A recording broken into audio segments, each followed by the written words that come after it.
souffle.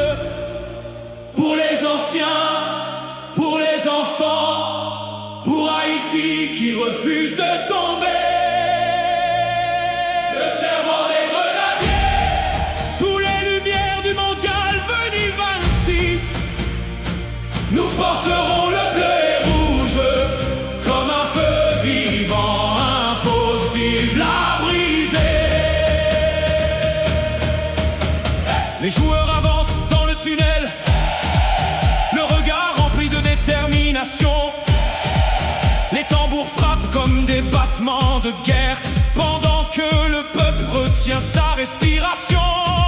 Les enfants chantent dans les gradins, les mamans prient dans le silence, et les anciens regardent le terrain comme s'ils attendaient une renaissance. Ils pensent encore à Emmanuel Salon, à la gloire de Nice en 1604, puis aux longues années sans Coupe du Monde, où le rêve semblait partir dans le noir.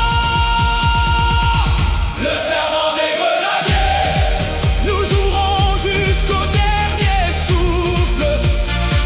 Pour les anciens, pour les enfants, pour Haïti qui refuse de tomber.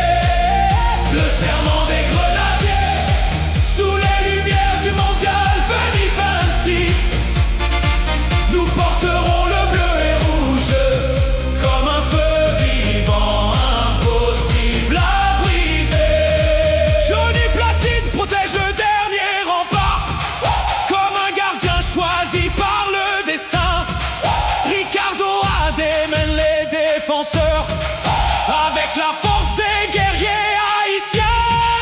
Au milieu d'Anne Jean-Jacques contrôle le tempo, sous les champs gigantesques du stade. Puis Duquesne on traverse la défense comme une tempête impossible à arrêter.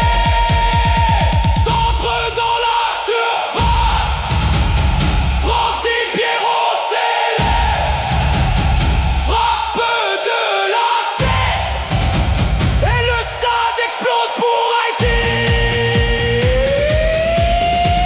Les rues deviennent des océans humains, la diaspora chante jusqu'au matin, et le peuple comprend enfin que le rêve n'était jamais mort. Dans les tribunes invisibles, les anciens chantent encore. Jean-Jacques Dessalines protège le drapeau. Toussaint Louverture marche avec les chants du peuple. Et les grenadiers jurèrent ce soir-là de ne jamais laisser tomber Haïti. Le serment